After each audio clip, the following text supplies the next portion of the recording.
Okay, so I have another challenge from Timothy Dale, and it says blog challenge, the interperspective you. We see ourselves in a certain perspective, others see us in a different perspective. Somewhere in the middle is the truth.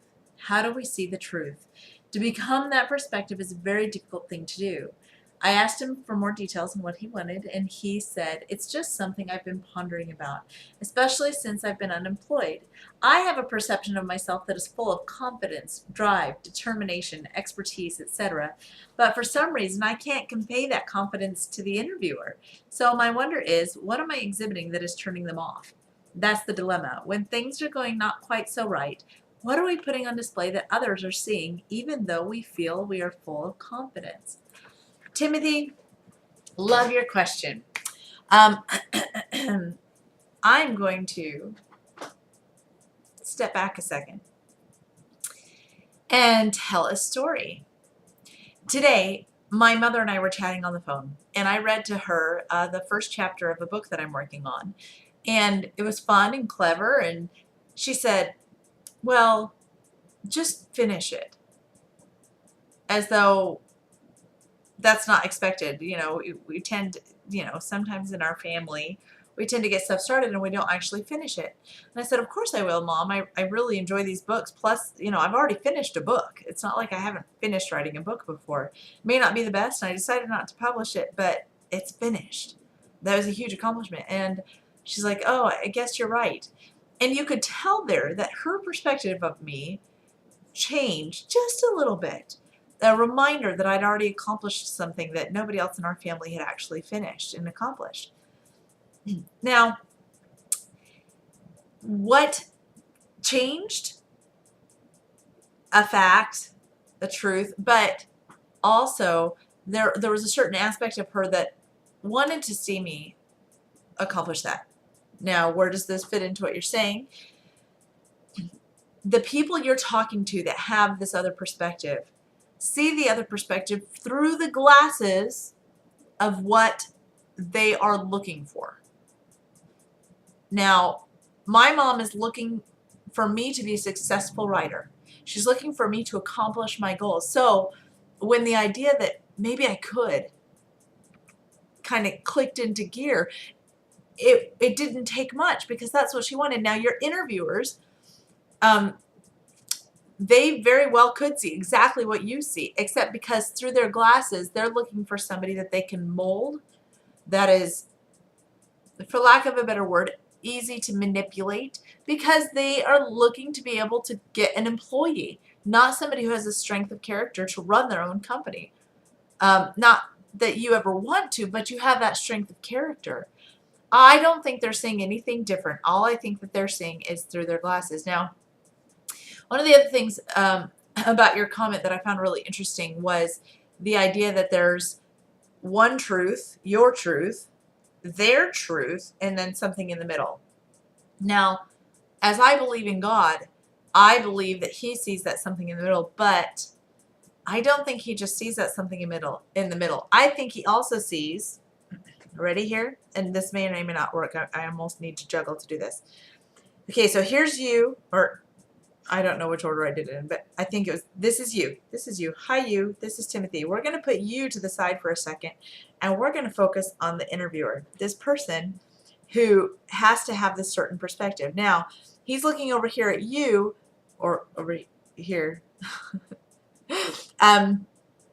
with these glasses of, I'm looking for somebody who can fit into what I need them to fit into. But because Heavenly Father not only sees what's in the middle, He also sees what's all over here. This guy,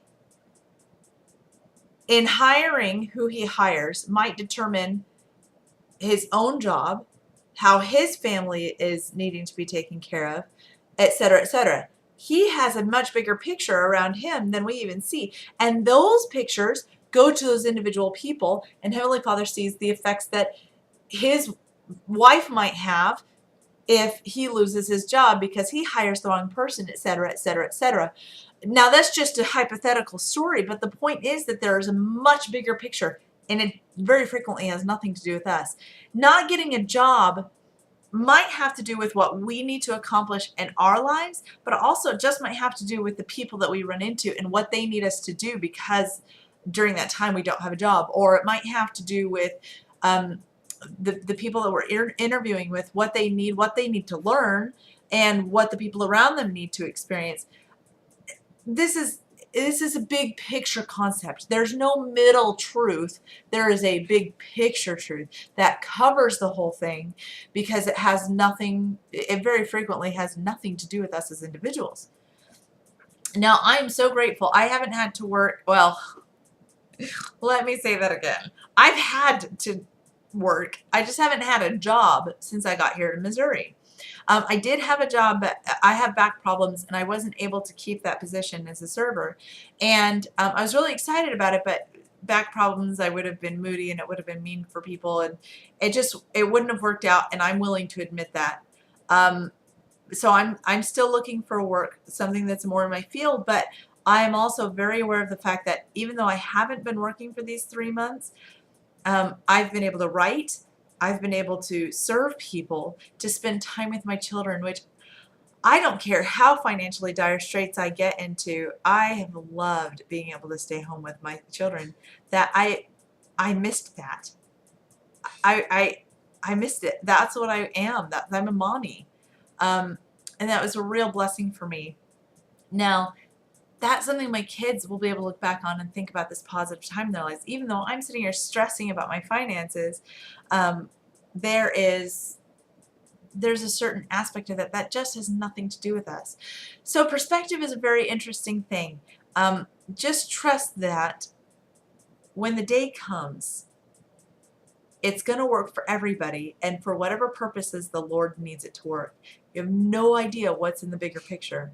That you're being hired even though you don't necessarily need that, you shouldn't have that job, or you're not getting hired even if you feel you should get that job. How that might affect somebody else, how it might affect their faith, their personal lives, their financial situation, their family situation. You have no idea what, and it could be a chain 4 people down before it makes that big of a difference, but you never know. It could very well have been a life-saving experience for somebody else. That person who got the job just might have had a different situation that might have needed it, and you need it, but the Lord is aware of you and you have faith in him. And sometimes that might be the determining factor, is that somebody needs to develop better faith, and that other person was affected by what happened to you. I think you get the gist. And this is a longer post, but hey, I'm really grateful for the challenge. Very interesting. I'm curious what your thoughts are. Just remember that there is a big picture, and sometimes we're just like a little piece of sand in it. We're not really as big a part of the picture as we need. And then we get to go on and be a big picture for somebody else. And then, tender mercies, they come in when they need to, and you're going to be taken care of. Consider the lilies of the field, how they grow. The Lord has never left us high and dry. He has a purpose in everything he does. I'd like to know what it is in my life, but until I find out, I'm going to write my books.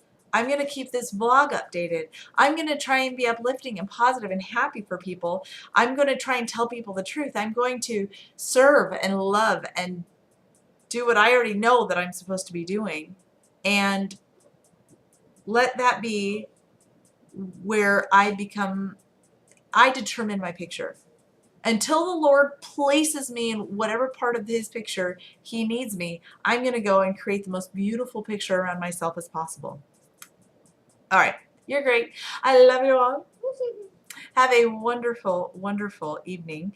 And I think that's everything. Bye.